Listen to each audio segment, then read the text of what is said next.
Hello, listeners. This is Lee Price. This is Will Ford from Football 365. And you're listening smartly to At the Bridge Pod, a Chelsea FC podcast, although I would describe it as the Chelsea FC podcast. Magical from Eden Hazard. Kai Havertz in the Champions League final. Ivanovic! In the middle, it's just behind him. But it's tapped in by Hakim Ziyech. Matic with the ball driver. Matic takes the net off. Hat-trick hero. Cole Palmer wins an epic, sensational game. It's time for another episode of At the Bridge Pod, your number one Chelsea FC podcast. Coming up on this episode, Morecambe is spelt with an A, not an O. Oh, welcome back everyone to another episode of At the Bridge Pod.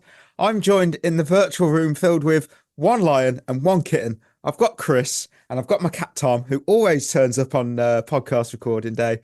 And he's on Remember. And of course, what was your moment, Chris? What was your moment from the weekend? I had a very quiet weekend. Oh. No football because everything was frozen. Oh, so that's true. Yeah, just had a very chilled weekend. It was one of them where it was like Saturday felt like the entire weekend. It seemed that long. Saturday. You saying about frozen pitches, that two things that blew my mind this weekend. One, I had a treble. Actually, all of the matches were voided due to frozen pitches. That's never happened before in my life. Basically, a treble, a parlay, whichever you wish to refer to it. And there was rumours that Chelsea and Charlton women's game was going to get called off. And I'm like, it gives me flashbacks to Liverpool last year where they literally went like half an hour before and went, we're going to call this one. You know, what? Yeah, I remember that. Yeah, that didn't go down well. For me, Benjamin Sesko's strike against Werder Bremen in the Bundesliga, that was a prime Adriano 99 shot power strike, like a tractor engine. It's insane how hard he hits that. Oh, it was beautiful. It's like Floyd Hasselbank or what was it? Tony Yeboah. Oh yeah, Stephen Reed. That sort of level of hit. Oh bloody hell! Honestly, amazing. Right, before we move on, some listeners may have noticed I sound a bit different than normal. That's because I seem to have the flu. So I'm a bit bunged up. I'm extremely exhausted. I'm completely knackered. There's a reason that Ollie's also not here. He's also not feeling too well. So I have to turn up because I host the show. I genuinely feel how Chelsea players felt after a Poch training session last season. So he's just like, I go to bed. But here we are. So with that, as my cat claws my hand, I do have a Shevva shoutout actually. It's on my phone, so I'll have to pull that out. I haven't actually see how unprofessional I am. I should have just blame my 38-degree temperature. Or hyper professional for being here at all. Yeah, that true. I would love to go to bed, but you know, it won't load, so I'll have to do the Shevva shoutout next time. So with that, right, let me get with it. Let's hit some news. Oh, this caused a stir, didn't it? The news that broke like late Sunday afternoon that Borussia Dortmund had a full agreement with a tapping up, we call that, but whatever, with Renato Veiga to join them this month on loan. It was simply apparently left for the club and Chelsea to agree what the deal would look like. That came a bit of left field for me. I was like, that was a sucker punch. I mean, I don't know. It's not a loan now. I mean, we're only going to sell him. So he's been here 6 months. He seemed to be, you know, one for the future, as all our team is. I don't know what to make of this, Chris. I don't get this at all. I really don't. The only way this makes sense is if we are planning on signing a left back. Well, if we get to the end of the window and we haven't signed a left back, then I don't understand how this makes any sense whatsoever. He's come in, he's been here 6 months, he's still quite young. He's done well when he's played. He's versatile, can play centre back, left back, centre mid. He can play inverting from full back. I don't get it. Unless there's been some sort of fallout, it doesn't make any sense to me at all. It's absolutely bizarre because with the freezing out of Chilwell, that leaves us with Cucurella at left back, and that's it. Well, who's playing in the Conference League then? Yeah, because at the moment we've got obviously Disasi's meant to be leaving, which some people will cheer. I still think we should keep him for the Conference League for the rest of the year, the rest of the season, but that whatever. We have recalled that Anselmino, who I'm going to start referring to as Ansel for pure profit. Yeah, It feels like but maybe do you know what? Chalobah and Gay are coming, both of them. I don't know. That doesn't solve the left back problem though. No, it really doesn't. Unless the plan is to play Colwill there. But then I would just like to point out that Poch got absolutely ripped apart for playing Colwill at left back. So, yeah, that Anselmino thing, I mean, from the weekend, couldn't be in the squad because he's adjusting to the weather. He's got to adjust to the weather. It's cold, Yeah, mate. it is cold. But He's you've right. never played in cold before. I know he's from South America, but don't take the fucking piss. Oh man. Look, I did see actually. I saw some, and I mean it was some, it made me chuckle. That some people on social media claim that this could mean that Ben Chilwell is about to make a comeback like Barcelona against PSG. And No chance. Honestly, I read that and I thought that's ambitious. You know, Barcelona only had to score 3 goals in the final 7 minutes to win the game, and Chile has to beat not being able to invert. So it's apparently much harder to do, I'm told. That would make sense. That would be a possibility had Maresca not 24 hours ago not come out and said, Chilwell, nah, he's leaving. Yeah, yeah. Mm. You know, and then coming out as well and saying it's because he can't invert. Well, don't play him inverted then. Like, I don't understand what the problem is, mate. Adapt to the players that you've got. If you've got to play Chilwell, invert the right back instead. It's really not that difficult. Yeah, which we have. Well, yeah, exactly. We got. I mean, it's sweet. He doesn't like bombarding fullbacks. No, he doesn't. He doesn't like fullbacks, basically. No. Yeah. You know what? I'll drop I haven't used this in a while. Bit of breaking news from Felix Johnson on Twitter. Literally 8 minutes ago.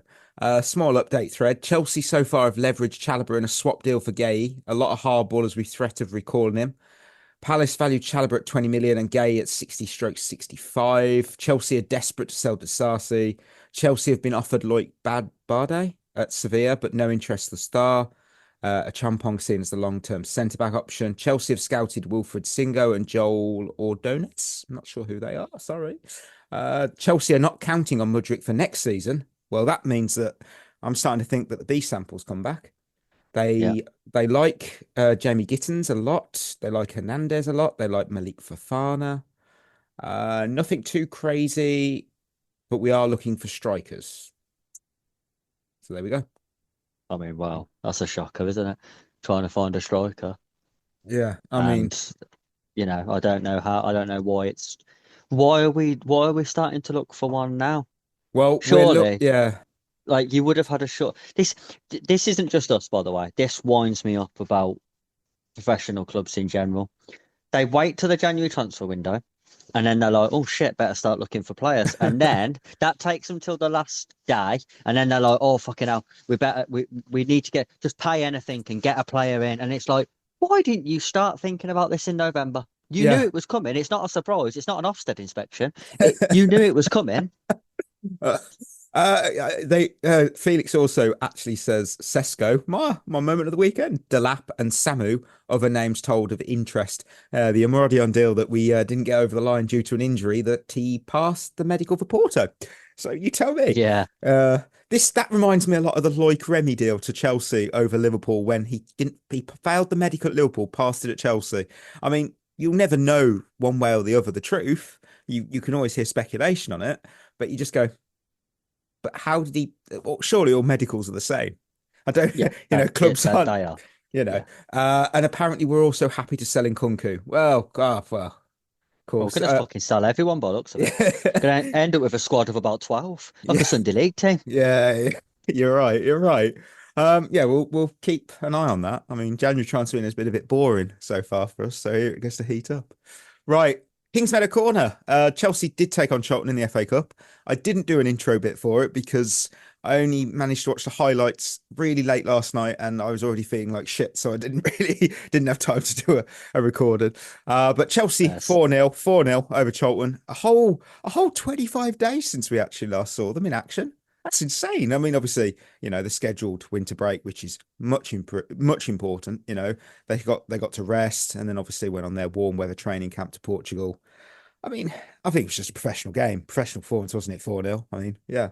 What do you think? Yeah, that's exactly it. It was professional. It was done. It wasn't a outstanding performance. It was a do enough to get through performance, I would say.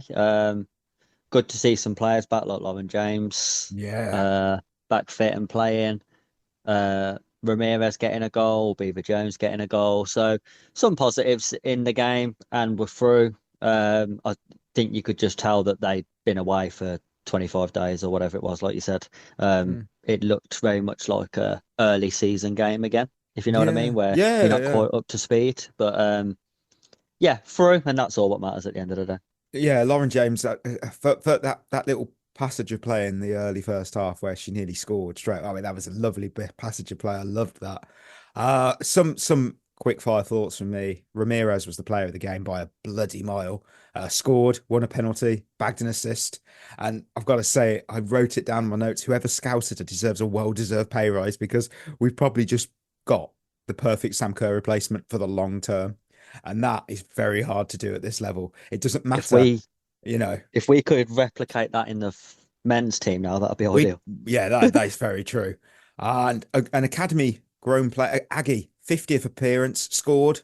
I mean, that's a win. Hannah Hampton kept a clean sheet. Wrighton showed she's easily the best penalty taker in London right now.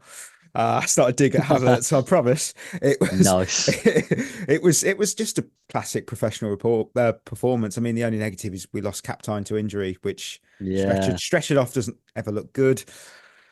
One thing I will give praise to, I was quite impressed by Jess Gray in goal for Charlton. She isn't the usual starter for Charlton, but these type of games against the elite of the WSL do get you noticed by other teams. So, I'm not expecting a big money move to Arsenal, but you never know. You never know. Someone might go, oh, why are they the backup? Are they, But she did look pretty decent. So yeah, I don't. Have they done the draw for the Women's FA Cup? I didn't think they had. Not yet. that I've seen. Chelsea will face. Here we are. Literally half an hour ago. Chelsea will face either Everton or Spurs at home in the 5th. Oh, home. Oh, that's good. That's good. You can't any other big. You'd imagine that's going to be Spurs. So nice little derby as well for a game. I'm just looking to see what the FA Cup, because it literally did happen half an hour ago. So who's in it? Here we go. Man City play Leicester or Stoke, so they're probably going to go through. Arsenal play London City Lionesses. So they're going through as well. Yeah. Wolves have got Man United. So at Wolves. Interesting. We'll see. Well, we'll see how that plays. Yeah, we'll see how that plays. So I guess that's time to head to winners and losers, because we welcomed Morecambe to Stamford Bridge. Which one? That's the clip. Queued it up. When I think of Morecambe, my mind drifts to the comedic genius of Eric Morecambe, and perhaps Enzo Maresca was channeling that wise wisdom when he opted for a stronger 11 than many fans anticipated. Christopher Nkunku's performance, though, however, painted a different picture. After missing an early penalty, he moved through the game with a demeanour that suggested he'd rather be anywhere else but Stamford Bridge. His lack of urgency and engagement was so glaring it nearly blinded me. The 5-0 scoreline, though, bolstered by Felix and Tosin's braces, tells a story of pure dominance for Chelsea, of which it was. And sometimes getting the job done is all that matters. Yes, that was on Saturday when I didn't sound like this. Chelsea 5, Morecambe 0. I learned how to spell Morecambe properly after many pointed out that it is not an O, it is an A, and you are very correct. I apologise. Yeah. I genuinely have to, I'll say it. We kick off with the winners always. Who have you got? How many have you got? I genuinely have 3 for 3, but a late third one for the losers list last night happened. I've got 3 for 3 as well. Yeah, my first winner was Joao Felix, because he's on mine. He's on mine too. I'm genuinely thrilled with how spot on my prediction was. Choosing him as my line of the week was probably not the most fearless prediction ever. I have my doubts. I said that, but he delivered in every way. Energetic, impactful. He was clinical. His brace was top notch. Both strikes showcased the quality he does have.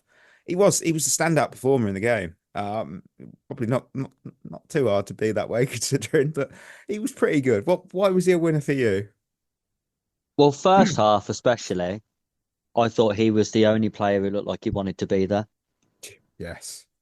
I think he was genuinely the only player who looked like he was playing in an actual football match rather than a training session.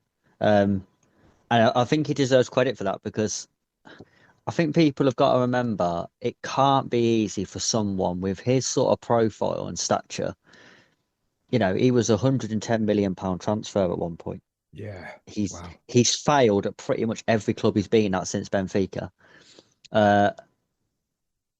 So to come in and play against Morecambe and to play it like it was a real game, I think fair play to him because there was others like Nkunku, like you just mentioned, who was the polar opposite. And the one thing I will say about Felix is, as frustrating as he is, and as sort of unproductive in front of goal as he can be, I have no doubt that he genuinely wants to play for Chelsea. He wanted to when he was on loan. You could see when he came on loan that he wanted to play for us. Then he wanted to stay and we didn't want to keep him.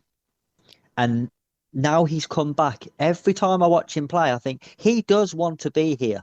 Always whether he's good enough is a different question, but he wants to be here. So I'll always cut those players a little bit more slack. Yeah. I mean, you know what's funny? I saw some highlight reels of him the other day, and it genuinely blew. I genuinely had forgot he went on loan to Barcelona. I completely had forgot that. So did Barcelona. Yeah, that's probably actually quite true. So yeah, he had a good day. He had a good day. We got to remember the opposition after all. You know, can't get too excited. So it's not a real game. Tosin. It wasn't a real game. Tosin. He's my second. Yeah, he's my second as well. Yeah. I think if Berth and Ollie were here, they would say the same. I mean, it's hard to not put the Antonio Rudiger regeneration player on the winners list when he scored twice. One being quite a fine strike from outside the box. Every single chance he got, he would shoot. He could have had a hat trick. He could have had a hat trick. Do you know why he was on my winners list? Because he scored a goal. No, it wasn't. He would have been on my winners list if neither of his shots went in.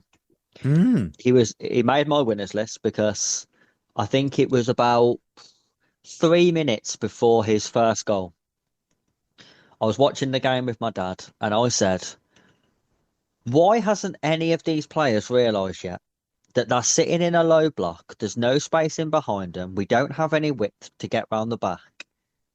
Shoot from the edge of the box. The only way we're going to draw them out is by having shots from range, because then they have to come and engage the ball, which then opens up pockets of space for players to play in. And he was the first player who thought, oh, fuck it, I'm just going to have a shot from here. Yeah. And it went in. It worked. And, you know, so many times you see teams, when you're playing against really low blocks, compact defences, they overcomplicate it and they're still trying to play little intricate 1-2s and try and get in behind where there's no space. Just have a shot. You're playing against a team who are going to be National League most likely next season. Have a shot. Their keeper is not Buffon. He did make a great save, to be fair to their keeper in the first half. I think it was Felix, wasn't it? The bottom corner shot. Oh, yes. Yes, post. I think that was Felix. Really, really good save. But I thought, just have a fucking shot. You're playing against Morecambe. So that's why Tosin was on a winner's list for me, because he was the first player who thought, should we just have a shot from here, boys? I mean, I wouldn't start calling him to play up front because it wasn't a real game. But he also, you know, look, he kept a clean sheet. And for once this season, that means he gets a nice extra bonus in his pay slip for the month of January. So that must be nice for him. I'm sure they've been waiting for that. But yeah, it was just one of them. And I saw today that he's 27, isn't he? And he's been called Unk, which is apparently what the kids are using to describe older statesmen now. And I'm like, he's 27. He's not old. He's not old. Jesus Christ. Like, if he was like 40, if he was Thiago Silva, I'd be like, I get that, for 39, 40, I'd allow that. Not 27. Jeez. Come on. I wish I was 27. Yeah. Oh, who was your third winner? Mark Cucurella. Oh, okay. Yeah, he did. What a half. Yeah, came on, brought a real energy and intensity to the game. Uh, Set up chances, got in behind them, looked a threat. Hmm. Really good. And Yeah. another one where would have been easy to come on the pitch thinking, "Oh, I just want to get through this half and not get injured," but Hmm. came on and played it like a real game. And Yeah. fair play to him. And I think he's one of those players. I think he should be close to getting the armband. You know what? I agree fully for that reason, but also for the fact that he's shown that he came back from adversity. He had a Yep, comeback because he was pretty much going to Man United from what we heard last season. Was it yep, last season? I think it was about January or ish. Might be wrong on that one. yeah. It was just before the January transfer window. Man United would have actually done a good transfer for once. But Yeah, that's the they would thing. have. He was, you've pretty much got nailed mine in a way because I put my final winner was Enzo Maresca subs, and that was bringing on Gusto, Cucurella, and Sancho. I mean, at halftime that was solid. I mean, I've cried the last episode for Maresca to make game-changing subs, and he finally did it. Look, I know it was against Morecambe, but you do what you can Yeah, with who you I play also against. the only thing I would say about that is the only real sub there is Neto for Sancho because the other two was forced on him by the fact that James and Lavia can't do more than 45 minutes against Morecambe. That is a worry. That is a worry for me. Like I Yeah, know yeah, James is massively. coming back. I get The that, game, but yeah, but the game was being played at walking pace. I mean, if you can't play in that, Jesus, if you can only do 45 minutes against Morecambe, you can only do 5 minutes in the Premier League. yeah. You know what? It's not on the. We'll move to losers. We'll move to losers on it, and it's not on my losers list. Honestly, it's not. But what's happened to Pedro Neto? I mean, Oh my God, what absolute the last awful, the weren't it? last five Jesus. games. I mean, Morecambe, Palace, Ipswich, Fulham, and Everton. What's happened there? I mean, before that, Um, Spurs, he was decentish. Astana, he was. I mean, it was Astana. I mean, that's different. But someone had said, "Oh, he's done really good with goal involvements." Well, not since like the October into November. yeah, also take out Conference League. Whenever But we talk about any stats this season, you have to take out the Conference League because Nkunku's got like 13 goals or something, but yeah, 11 of them I think have come in the Conference League. Well, don't count. It's not real uh, games, mate. well, basically, the Premier League games, Neto's got 1 goal, 2 assists in 17 matches, starting That's 10. Not, that's awful. it's not Let's be great. fair. We can beat around the bush, but that's fucking dreadful. If that was Raheem Sterling, people would be losing their fucking mind. I don't even think Sterling's got a goal in the Premier League No, this well, season. he's shit too. But to be fair, the Neto thing hasn't really shocked me that much. No. Um, Mainly down to the fact that if you look back when we signed him, Hmm. um, if you sort of spoke to Wolves fans, and obviously with where we live, I know a few Wolves fans, Yeah. um, they was gutted to see him go, but they didn't think he was a top six player Mm. because he disappears a lot. So he's very inconsistent. And if you look at his time at Wolves, he was either brilliant or you didn't talk about him for 6 weeks. And then he'd rip Man City apart and everyone would go, tie out Pedro Neto's good. But then you Yeah. wouldn't talk about him for 6 weeks. That's a good And I point, think actually. that's what we've seen. I think he's a good player, but I think if you're a team who wants to win the league, if that's the ambition over the next year, 2 years, I don't think Pedro Neto should be starting games. I think he's a very good impact player and a good player to have around the squad, but I don't think he's good enough to be starting for a team that would win the league. Yeah. I mean, who's your little? I've just seen something pop up on Sky saying Premier League are going to issue disciplinary charges tomorrow against any clubs who have broken PSR for the 21 to 24 reporting period. Oh, I'm getting a bit shaky now. So we're getting 4 points took off us then. maybe Everton will as well, just because they could. Who was your first proper loser from that game? Jorgensen. This is, I think, no word of a lie. Yeah, I think this might be the easiest loser I've ever done. it doesn't help that when Sanchez didn't play, but somehow he's looked better because look, Oh, I can't be Sanchez's best game. biased. I can't be biased here. He didn't look great. He kept a clean sheet, but he didn't look great against Morecambe. It's not great that. The worst thing about it for me was he only had 4 things to do all day, and he got all 4 of them wrong. Oh, The only positive thing he did was that Cruyff on the striker. oh, that was good though. Send him to the that was good. shops. That was That good. was lovely. Yeah, But that was then I good. think a few minutes later he kicked it out of play. So it was like, okay. But the one right at the end, I think it was where we counter-attacked for Felix's first goal. The Oh, cross right. came in and he let it slip through his legs. And you thought, if there's someone behind you there, that is a tap in. And all of a sudden it's 2-1 instead of 3-0. And it's like, come on, Yeah. you can't be letting those things. When the issue that he's got, like a lot of these players, is you're going to get very limited opportunities to play. So when you play, you have to be at your absolute best. And if you can't be at your absolute best, the one thing you can't be for definite is utter shit. And he was really, really bad. I don't know whether it was a concentration thing or again whether he just didn't take the game very seriously or he was expecting to have nothing to do. But from that first weak left-footed shot in the first half that he fumbled, I thought, oh Jesus, that's not a good start. Like they're only going to have maximum 2 shots on target, and you fumbled one already. Yeah, Yeah. really, really poor day. It's not great when that's the thing, isn't it? When you're a goalkeeper at a big, it's like the Pickford argument. Pickford is a great shot stopper, he's a great goalkeeper. However, he's so used to having shot after shot. I don't, maybe not so much for England because of how they dominate. So he's kind of Yeah, got the best of both worlds there. That's why you could sort of see him as taking that step up.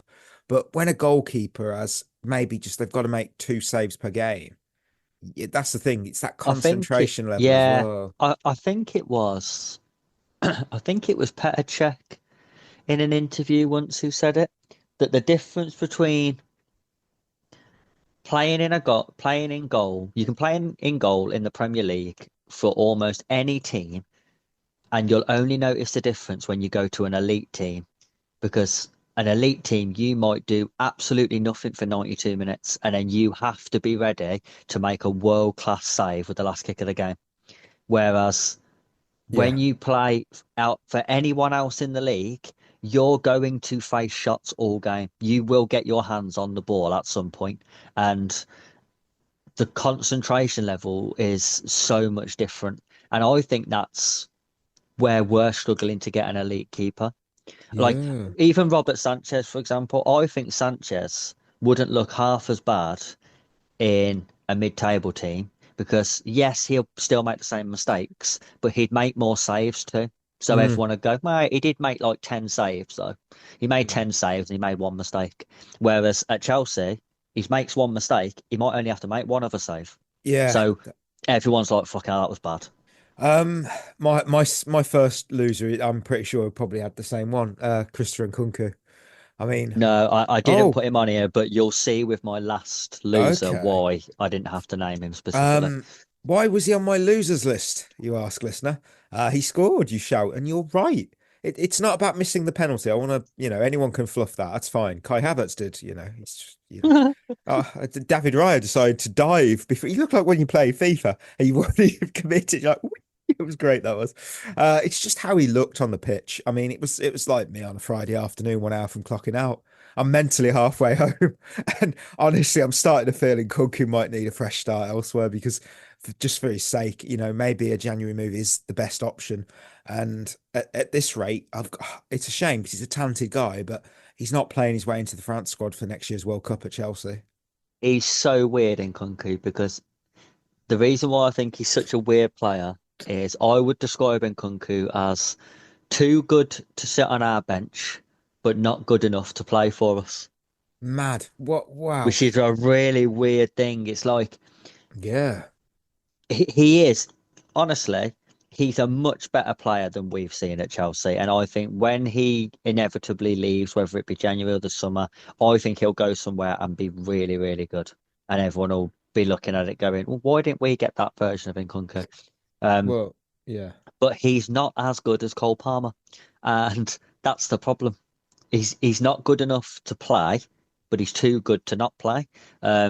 I think it's going to be one of them where it's going to be better for everyone just to part ways. We get some money back before his stock falls too much, and he gets to go and actually play football. But you are right to bring up his attitude in this game, because playing in his favoured position, wasn't playing up front as a 9, he was playing No. as the number 10 in the Cole Palmer position against an absolutely bang average team, to go and show what you can do, and he did nothing except No. score the goal.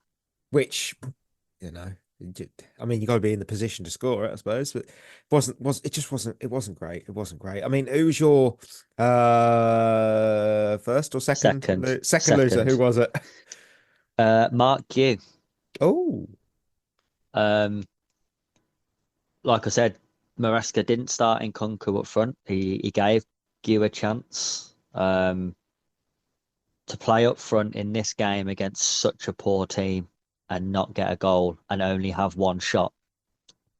And I actually don't remember him touching the ball. I remember he had one shot in the first half where it got slipped sort of down the right hand side, and he hit it early and it hit the side netting at the near post. yeah. I don't remember him touching the ball again. Which Yeah. is a really poor performance. Like I would have let him off not getting a goal if he was bullying the defenders, making runs, creating space, or just genuinely being involved.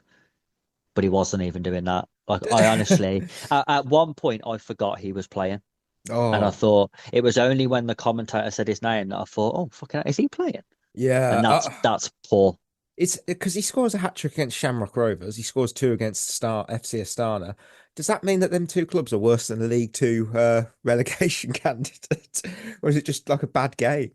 I think, do you know? I think it's in Europe.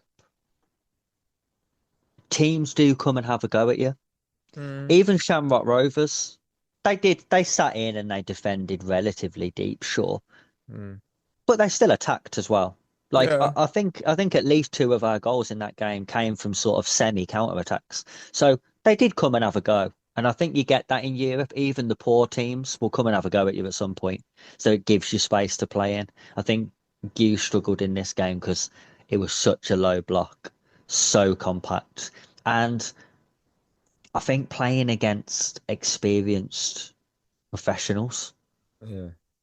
I don't think people take that into account, that, yeah, they're of poor quality, but they've been around the game long enough that they'll know how to handle an 18-year-old unless he is ridiculously talented. And Gu isn't ridiculously talented. So I think that played its part as well. It's just a concern for me, because if he struggles against low blocks, that's what we face more than anything. Literally, that's all we play. That we know that because of the level of club we are. They're going to Yeah, sit back. They're going to go, you can have all the possession, Chelsea. Get your stats up. Get 80% possession. Well, I think it was that against Morecambe as well. I think it was something stupid. It was well yeah, over, it was. Yeah, which it is what it is. But yeah, it's one of those to keep an eye on. My second loser is the Bundesliga. It's a loser because if you're a Bundesliga player and Chelsea comes calling, my advice is quite simple. It's think long and hard before saying yes. Because historically, Chelsea has struggled to integrate talent from Germany's top flight. And since the Premier League era began, I came with stats here. Sorry, I came here with stats. Since the Premier League era began, Michael Ballack remains the only true success story for me. And he was a generational talent. yeah, Generational. The only other player who I will say was okay for us was Schürrle. He was solid. yeah. I was about to say that. He wasn't spectacular, but he was solid. high-profile signings like Christian Pulisic, the LeBron James of soccer, less so for us. Great at AC Milan, not so much at us. Timo Well, Werner, except during COVID. that's true. Lockdown Pulisic is unmatched. Yeah. Timo Werner scored goals for fun. Now he can't score goals against Tamworth, against the Yeah. dentist who's in goal. Yeah. And of course, the penalty king, Kai Havertz. Generational player, we were told. All arrived, massive expectations. They failed. They failed it to fry. I mean, someone's going to say, yeah, but Werner scored, they got a Champions League medal.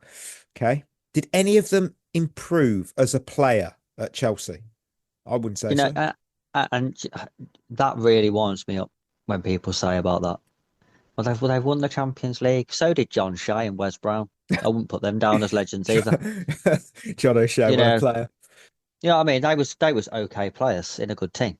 And, you look back at that Champions League win, our forward players was the least important players in the team.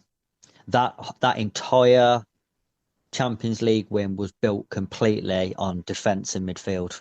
N'Golo Kante. Yeah, basically Kante and Jorginho, and then Rudiger, Azpilicueta, Christensen, and Edouard Mendy on drugs. Funnily enough, I'll bring up a player, and this is not to bash him, I'm just stating it as a fact. Who won the Champions League but never really became the next big thing was Ryan Bertrand. He was very good, but he didn't accomplish. That's what I mean. And I look at the pattern that we've got. It's quite clear. Bundesliga to Chelsea doesn't deliver. It hasn't delivered for us. We've harmed more careers than we've improved. I'd say Bundesliga to the Premier League in general. I don't think there's that many success stories. You Michael Ballack, but he was genuinely a world-class player. I 100%. Think that's the difference. He wasn't a young player coming up. When we signed him, he was world-class. He was world-class, ready-made, ready to come to that sort of league and club. Heung-min's son at Tottenham, I'd say success. Yeah. Erling Haaland, obviously, he's a freak. Akanji. Guardavol's doing all right. He's the one for Van de Ven, but he's been injured, so that's a bit. Canate, Red Bull, thinking of Red Bull. Yeah, but so I mean, there isn't that many that you go, oh yeah, raging success. Oh, and a quick Google search has told me Jean-Philippe Mateta. Oh, I didn't remember him. I forgot. Yeah, but again, jury's still out on him. Yeah, I suppose he's all right. He's not great. He's okay. I'm just going through all the players now. A lot of them. You kind of got a point. No, none of them. None. Yeah, I just don't think it translates because I think we was talking about this. It must have been years ago now. I think maybe when we was linked to Haaland. Oh, right, okay. About if you look at the goals scored in the Bundesliga, I mean they defend like that's that kamikaze in their defending. I mean the amount of you go and look at Erling Haaland's goals for Dortmund, the amount of times he's running through clean on goal with an entire half of the pitch to himself, you think, what has happened here?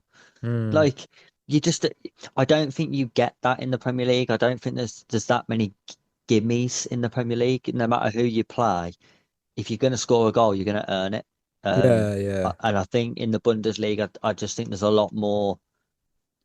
Give me games where you just go. I mean, Harry Kane's living proof. I mean, he left the Premier League and one of the best strikers of his generation, but he went to the Bundesliga and broke their goal scoring record in year one. Yeah, you're right. I mean, I remember we got one striker, didn't we, from Bundesliga, Claudio Pizarro.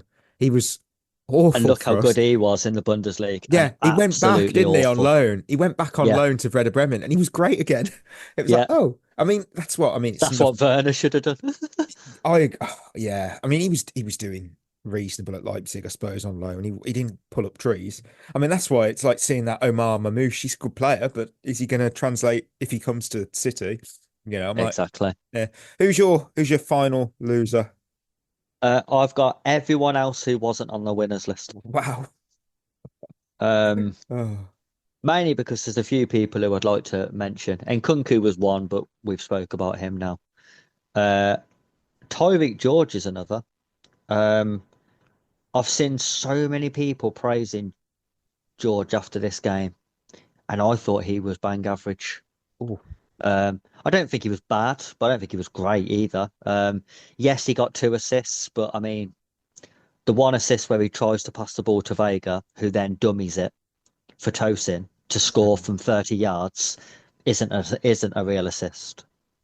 So it, it's it assist is the worst stat in football, an assist. Because you can get an assist by literally giving the ball a yard and then someone beats 5 players and scores and you get an assist. It reminds me of the Messi Busquets thing Yeah, where that pass you don't half a yard. understand. You Yeah. don't understand how clever it is. I'm like, look, I'm not being funny. Messi creates that goal by going past like 16 players. It's got fuck all to do with Busquets slightly tapping it. There was one, I can't remember what league it was in. I think it was one of the South American leagues where a winger comes short for a goal kick Hmm. and the goalkeeper gives it to him. And then he runs the entire length of the pitch, beats 4 players, rounds the keeper and scores. And the goalkeeper got an assist.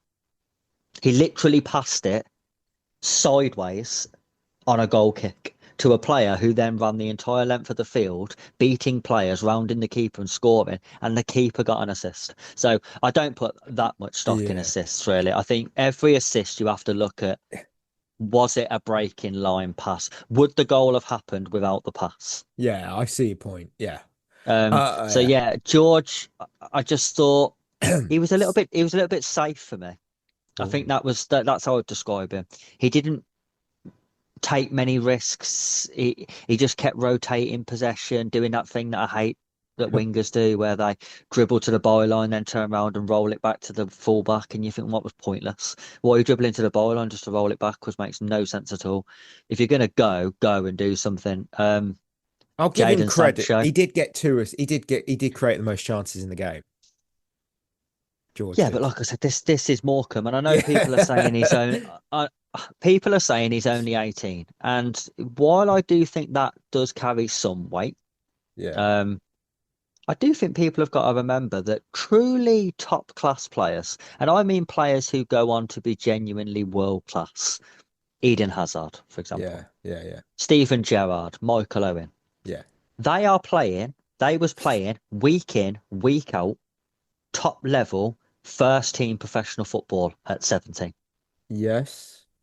Yeah. Steven Gerrard made his debut at 17. Michael Owen debut 17. Hazard was winning league titles at 18.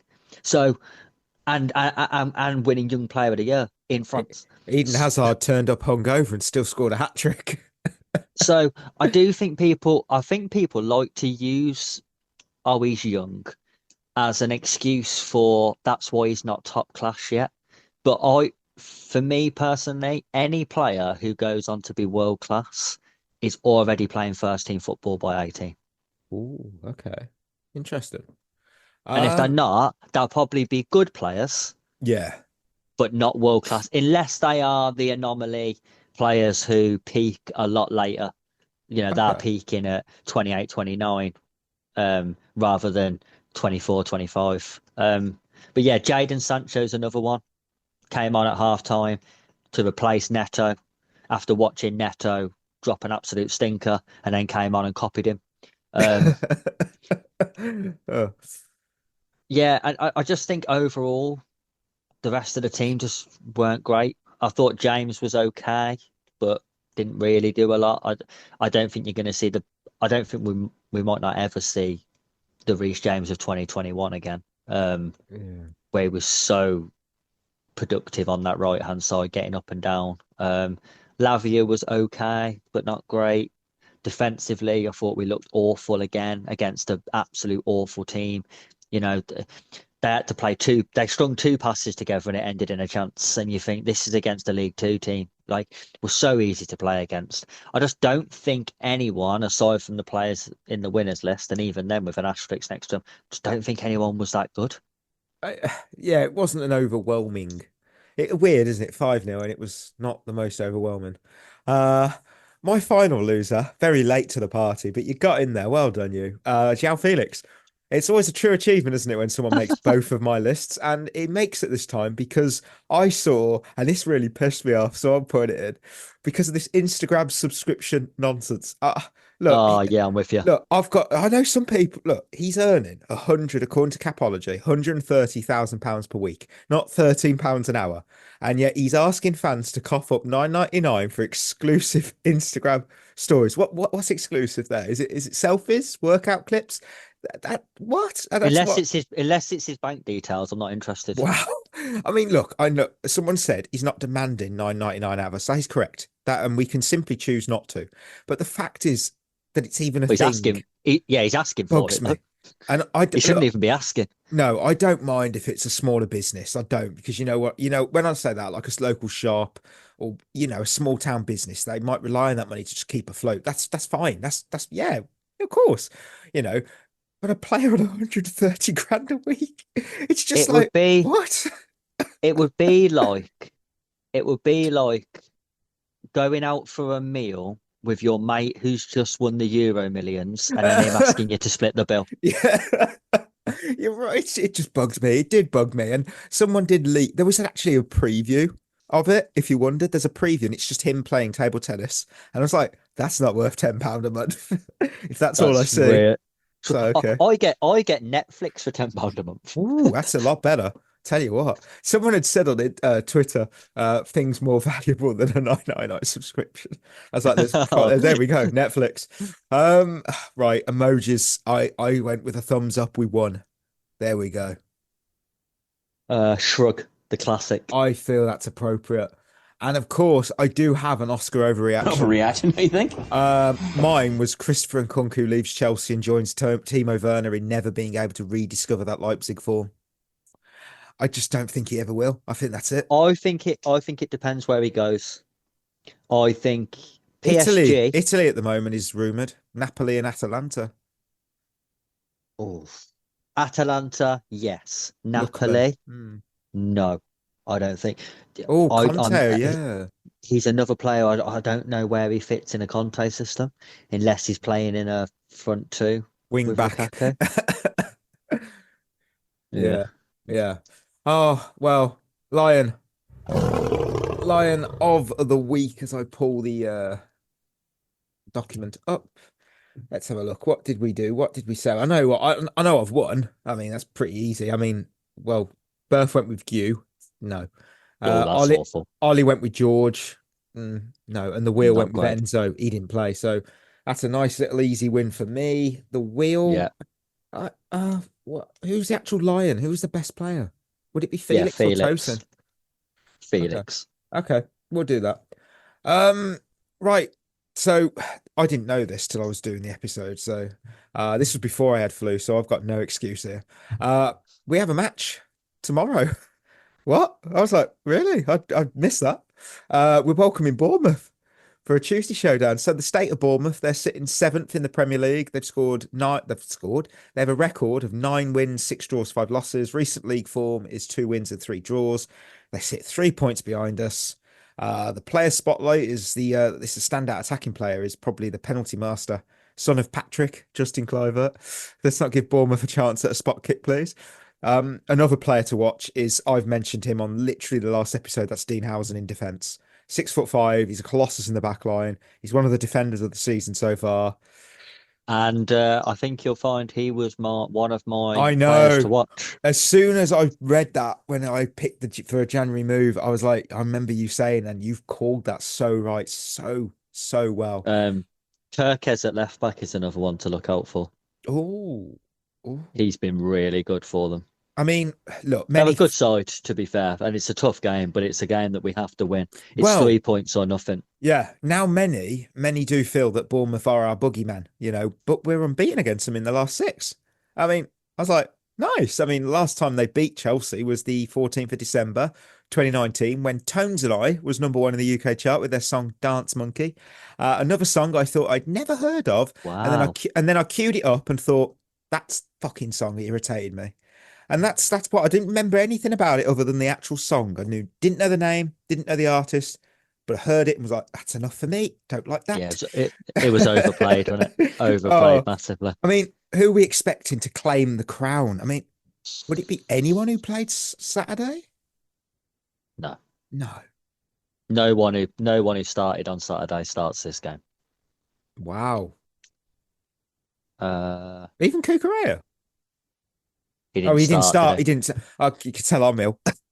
Yeah, he didn't Yeah. play. He definitely didn't This play. is why a conversation I was having on X Oh dear. with another Chelsea fan was that's why this game hasn't. The game we just played against Morecambe, people were saying it was a morale booster. It has no bearing on this Bournemouth game at all because none of those players will play.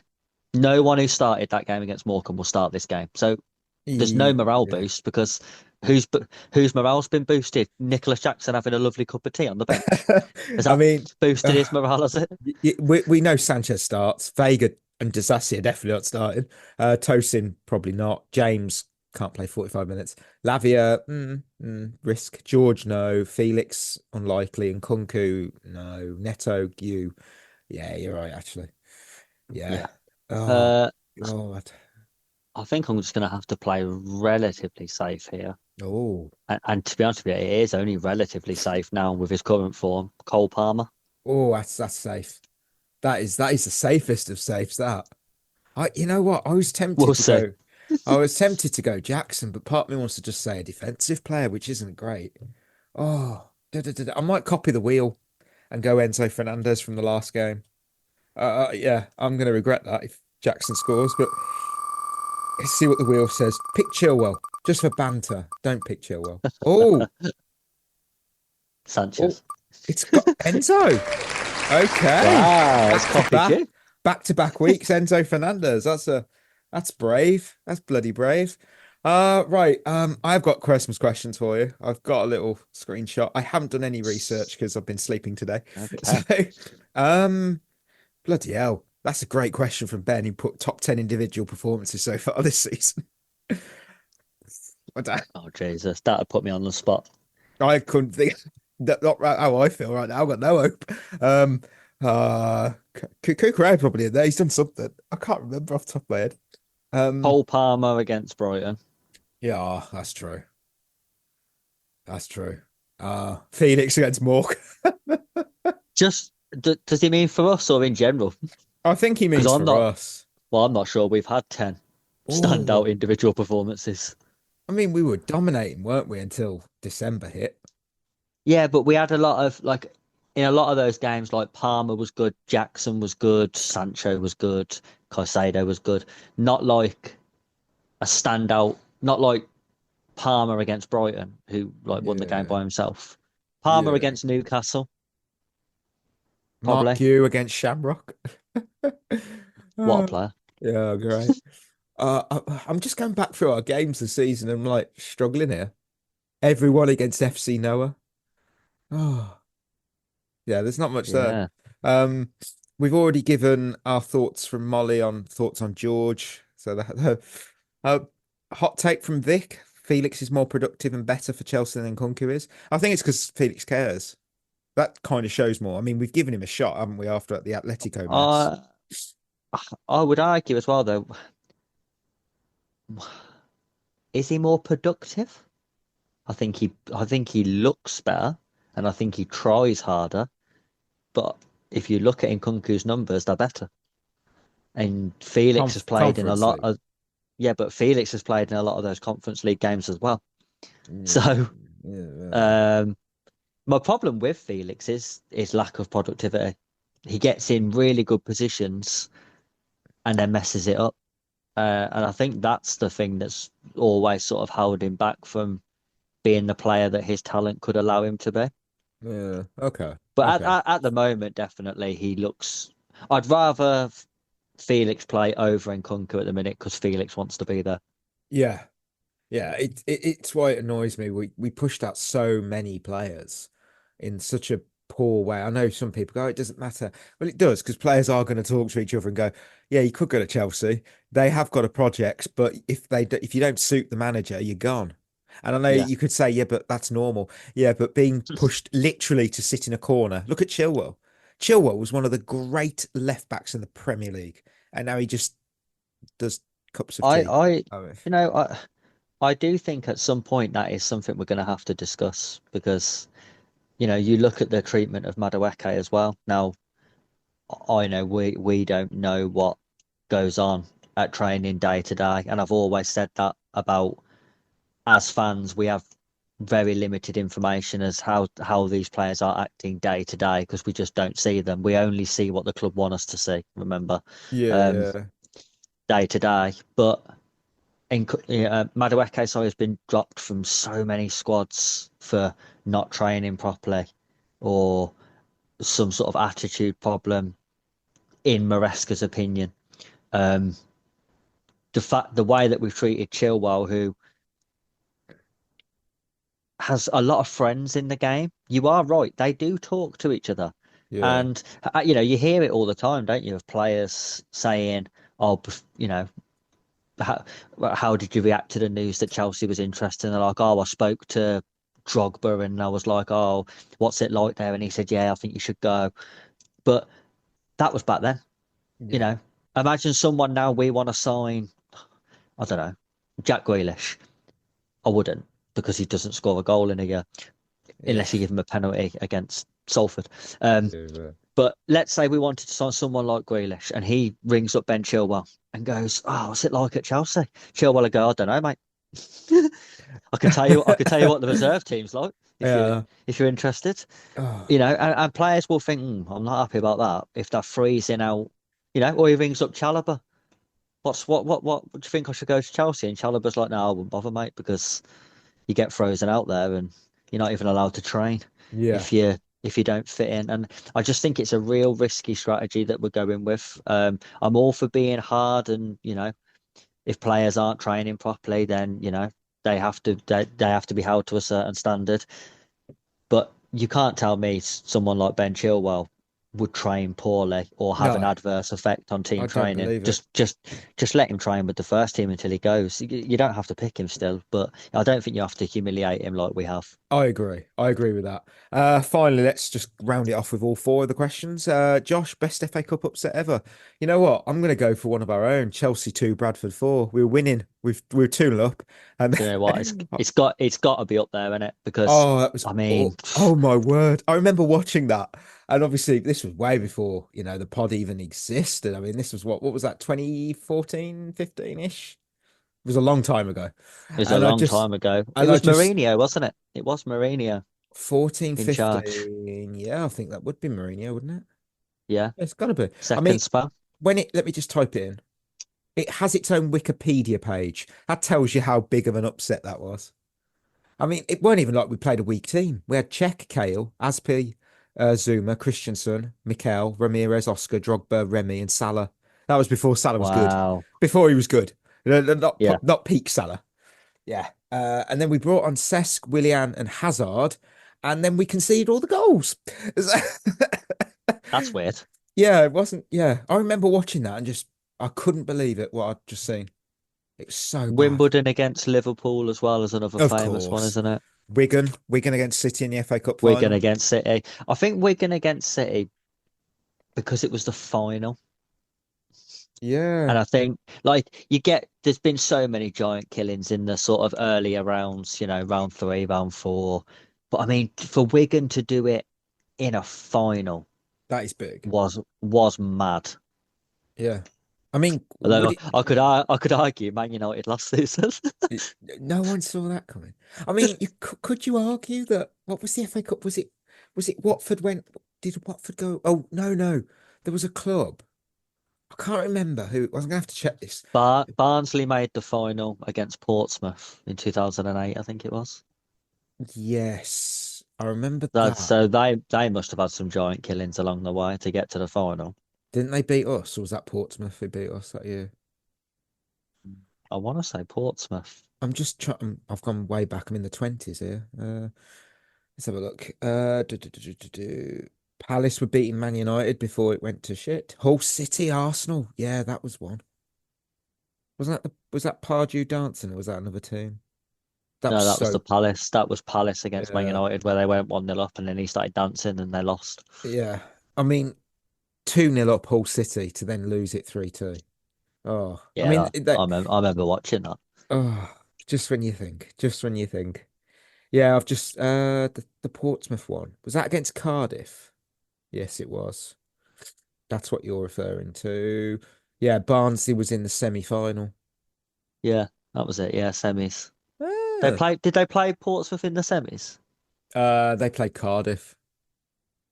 What's a weird semi-final, isn't it? Well, the other You'd never get semi-final that was now. West Brom Portsmouth. You would never ever get that now. No, it just That will too, never happen. no. That is mad. I'm just checking before we go. What was the FA Cup run for Barnsley? Let's have a look. Oh dear. Blackpool, Southend, Liverpool, Chelsea. Yeah, I thought it was us. Yeah. Cardiff. Oh, and then they lost. They lost. They beat Wow. Liverpool and Chelsea, but lost to Cardiff. That's heartbreaking. That Oh, is. how did you do it? Oh dear. Right. Oh, I've lost the whole page on my document. Here we are. Oh, look, listeners, we're at the end of another episode. Thank you for tuning in. I'm going to go for a sleep. Before we go, proud to remind you, of course, about our partnership with Head in the Game. You can check them out at headinthegame.co.uk. Treat yourself well. I know I'm going to, because definitely need to. We'll be back on Thursday or Friday, whenever we fancy it, really, with the winners and losers from Bournemouth. So hopefully that'll be more positive winners than, yeah. So till then, that's us signing off. You've been listening to At the Bridge Pod, a Chelsea FC podcast. Follow us on Twitter and Instagram by searching for At the Bridge Pod. And if you're listening on Apple or Spotify, leaving us a review is always appreciated.